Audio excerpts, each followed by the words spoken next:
Forest ಇಲಾಖೆಗೆ ರೈತರಿಗೆ ಸಂಬಂಧಪಟ್ಟಿದ್ದು. ಇನ್ನು ನಮ್ಮ ಕ್ಷೇತ್ರ ಅಂತ ಬಂದಾಗ, ಸಾಗರ ವಿಧಾನಸಭಾ ಕ್ಷೇತ್ರ ಅಂತ ಬಂದಾಗ, ಇಲ್ಲಿ ಭ್ರಷ್ಟಾಚಾರ ತಾಂಡವಾಡ್ತಾ ಇತ್ತು.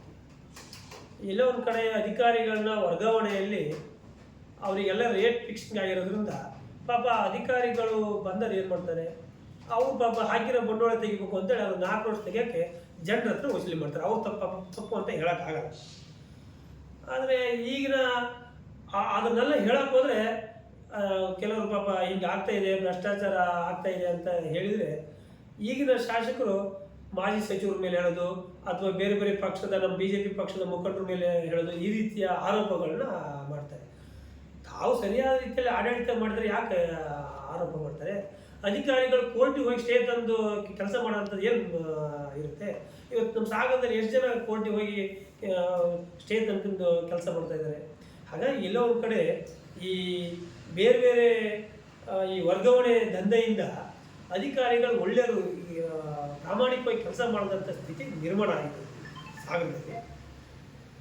ಆ ವರ್ಗಾವಣೆಗೆ ಎಲ್ಲೋ ಒಂದು ಕಡೆ ಇಂತಿಷ್ಟೊಂದು ರೇಟ್ ಫಿಕ್ಸ್ ಆಗಿರೋದ್ರಿಂದ ಇಲ್ಲಿ ಬಂದಾಗ ಅವ್ರು ಸರಿಯಾದ ರೀತಿಯಲ್ಲಿ ಮಾಡಲ್ಲ, ಅವ್ರು ಹಣ ಮಾಡೋ ಅಂಥ ಕೆಲಸ ಮಾಡ್ತಾರೆ. ಅವಾಗ ಜನರಿಗೆ ಕೆಲಸಗಳು ಸಿಗಲ್ಲ, ನ್ಯಾಯಸಮ್ಮತವಾಗಿ ಕೆಲಸ ಆಗಲ್ಲ.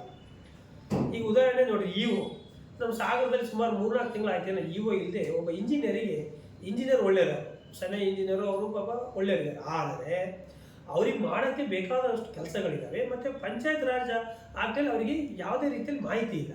ಅವರು ಇಂಜಿನಿಯರ್, ಎಸ್ಟಿಮೇಟ್ ಮಾಡೋದು, ಅವ್ರು MB ಬರೆಯೋದು, ಕಾಮಗಾರಿ ಸರಿ ಇದೆಯೋ ಇಲ್ಲ ಅಂತ ನೋಡೋ ಅಂಥ ಕೆಲಸ ಅವರು. ಆದರೆ ಇಲ್ಲಿ ಏನಾಗಿದೆ, ಅವರಿಗೆ ಚಾರ್ಜ್ ಕೊಟ್ಟಿದ್ದಾರೆ. ಇದು ಯಾರು ಜವಾಬ್ದಾರಿ? ಒಂದು CO ಅವ್ರದ್ದು, ಇನ್ನೊಂದು ಕಡೆ ಈ ತಾಲೂಕಿನ ಶಾಸಕರು. ಅಲ್ಲಿ ಅನುಭವ ಇದ್ದಂಥ ಒಬ್ಬ ಸೀನಿಯರ್ ಬೇಕಾದ್ರೆ ಅಲ್ಲಿ FT ಅವರಿಗೆ ಕೊಟ್ಟು PDOಗೆ ಅದಕ್ಕೆ ಸಂಬಂಧಪಟ್ಟಂಥವರಿಗೆ ಅದು ನಿರ್ವಹಣೆ ಮಾಡಲಿಕ್ಕೆ ಹೋಗ್ತಾರೆ. ಹಿಂದೆಲ್ಲ ಹೇಗಿರೋದು ಅಂದರೆ ಅವರು ಮತ್ತೆ ಬದಲಾವಣೆ ಆಗಿ ಬರೋವರೆಗೂ ಕೃಷಿ ಇಲಾಖೆಯವರಿಗೂ ಅಥವಾ ವೆಟನರಿ ಅವರಿಗೂ ಕೊಡೋರು. ಯಾಕಂದರೆ ಆ ಇಲಾಖೆ ಸ್ವಲ್ಪ ಟಚ್ ಇತ್ತು. ಇನ್ನೂ ಒಂದು ಕಡೆ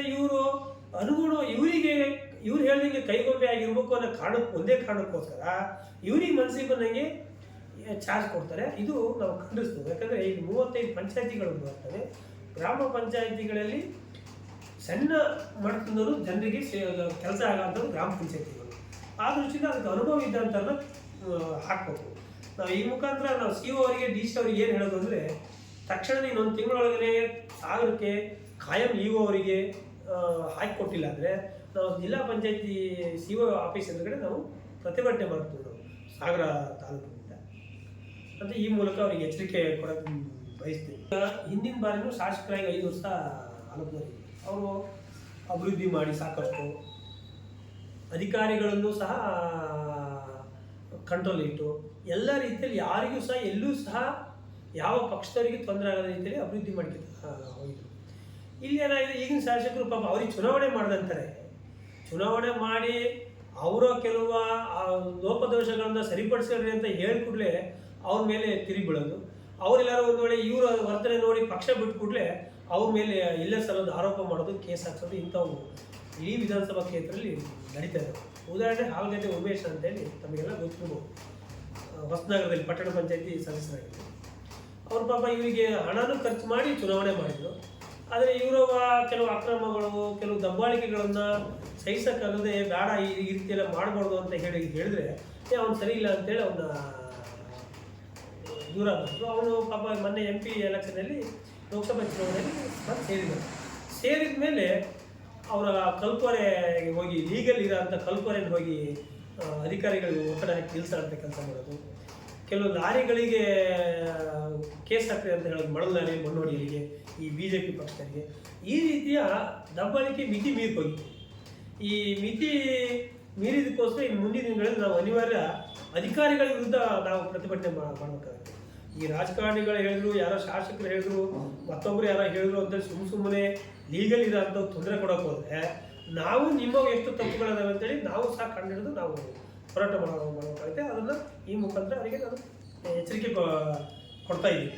ಹಾಗಾಗಿ ಇಲ್ಲ ಒಂದು ಕಡೆ ಈ ದೌರ್ಜನ್ಯಗಳನ್ನು ನಿಲ್ಲಿಸ್ಬೇಕು. ಯಾಕಂದ್ರೆ ಹಿಂದೆ ನಾವೆಲ್ಲ ಪಕ್ಷ ಬಿಟ್ಟು ಬಂದಂಥ ಸಾಕಷ್ಟು ಜನ, ನಾನು ಒಬ್ಬನೇ ಅಲ್ಲ, ಇವರ ಹೀನ ನಡವಳಿಕೆಗಳನ್ನು ನೋಡಿ ತಿದ್ದಕ್ಕಾಗಲ್ಲ ಅಂತ ಪಾರ್ಟಿ ಕಟ್ಟಿ ಬೆಳೆಸಿ ಬಂದಂಥವ್ರು 15 ವರ್ಷ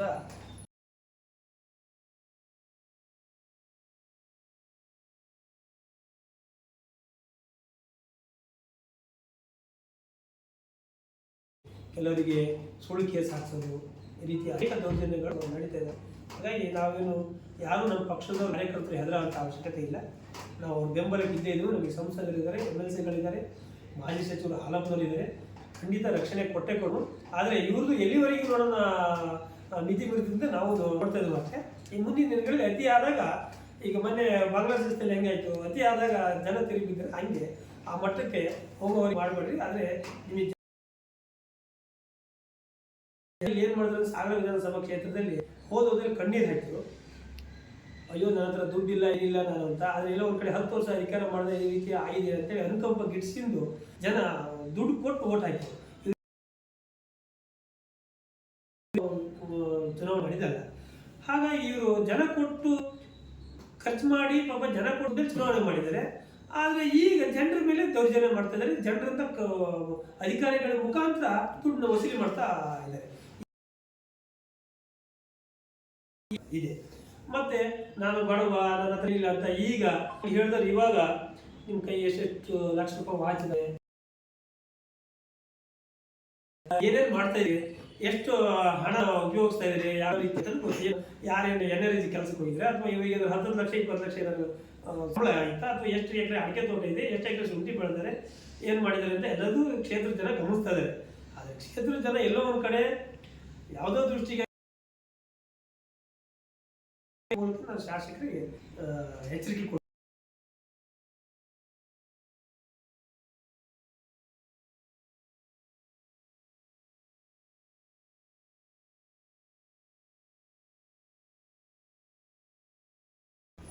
ಪತ್ರಿಕೆ ಹೇಳಿಕೆ ಏನಂದರೆ,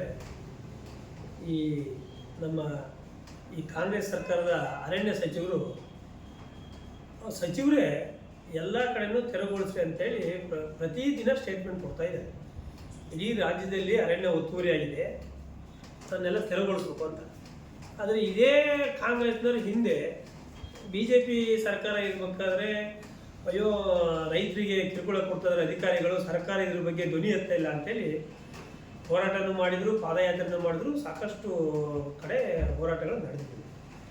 ಆದರೆ ಈಗಿನ ಸರ್ಕಾರದವರು ಒಬ್ಬ ಅರಣ್ಯ ಸಚಿವರನ್ನ ಸರ್ಕಾರದವರು ಇನ್ನೂ 136 ಸೀಟ್ ಕೊಟ್ಟಿದ್ದಾರೆ ಜನ. ಆದರೆ ಎಲ್ಲ ಒಂದು ಕಡೆ ಆ ಸಚಿವರಿಗೆ ಯಾಕೆ ಹಿಂಗೆ ಹೇಳ್ತಾ ಇದ್ದಾರೆ ಅನ್ನೋದ್ರ ಬಗ್ಗೆ ಸರ್ಕಾರದ ಮುಖ್ಯಮಂತ್ರಿ ಆಗಲಿ ಅಥವಾ ಸಂಬಂಧಪಟ್ಟಂಥ ಇಡೀ ರಾಜ್ಯದಲ್ಲಿ ಕಾಂಗ್ರೆಸ್ಸಿನ ಮಂತ್ರಿಗಳು ಮತ್ತು ಶಾಸಕರು ಯಾರು ಸಹ ಅದ್ರ ಬಗ್ಗೆ ಸುದ್ದಿ ಸಕಾರ ಇರ್ತಾ ಇದೆ. ಎಲ್ಲ ಒಂದು ಕಡೆ ನಮಗೆ ಅನುಮಾನ ಏನು ಮೂಡಿಸುತ್ತೆ ಅಂದರೆ, ಈ ಅರಣ್ಯ ಸಚಿವರು ಈ ಅಧಿಕಾರಿಗಳ ಮುಖಾಂತರ ಏನೋ ಭ್ರಷ್ಟಾಚಾರ ಕುಮ್ಮಕ್ಕು ಕೊಡೋ ದೃಷ್ಟಿಯಿಂದನೋ ಏನೋ ಈ ತೆರವುಗೊಳಿಸೋ ಒಂದು ಹೇಳಿಕೆ ಕೊಡ್ತಾ ಇದೆ. 3 ಎಕರೆ ಮೇಲ್ಗಡೆ ಇರೋಂಥ ಜಮೀನನ್ನ ತೆರವುಗೊಳಿಸ್ಬೇಕು ಅಂತೇಳಿ ಯಾವ ಆಧಾರದ ಮೇಲೆ ತೆರವುಗೊಳಿಸ್ತಾರೆ? ಅಧಿಕಾರಿಗಳು ಯಾವ ದೊಡ್ಡ 50-100 ಎಕರೆ ಹೊಡ್ಕೊಂಡಂಥವ್ರಿಗೆ ಎಲ್ಲೂ ತೆರವುಗೊಳಿಸಕ್ಕೆ ಹೋಗಲ್ಲ. ಪಾಪ ಅಮಾಯಕರು ಯಾರು ಪಾಪ ರಾಜಕಾರಣಿಗಳನ್ನ ಭೇಟಿ ಮಾಡೋಕ್ಕಾಗಲ್ಲ, ಅಧಿಕಾರಿಗಳಿಗೆ ಹೋಗಿ ಸಮಜಾಯಿಸಿ ಉತ್ತರ ಕೊಡೋಕ್ಕಾಗಲ್ಲ, ಅಂಥವ್ರಿಗೆ ಹೋಗಿ ದೌರ್ಜನ್ಯ ಮಾಡಿ ಬೇಲಿ ಹಾಕ್ತಾರೆ. ಉದಾಹರಣೆ, ನಾನು ಮೊನ್ನೆ ಒಂದು ಮಳಲಿ ಮಠದಲ್ಲಿ ಹೋಗಿದ್ದೆ, ಹಾಸ್ಪಡಿ ಹತ್ರ. ಅವರು ಮುಳುಗಡೆ ಸಂತ್ರಸ್ತರು. ಅವರು ಪಾಪ 2 ಎಕರೆ ಖಾತೆ ಬಿಟ್ಟರೆ ಮನೆ ಕಟ್ಟಕ್ಕೆ ಜಾಗ ಇಲ್ಲ.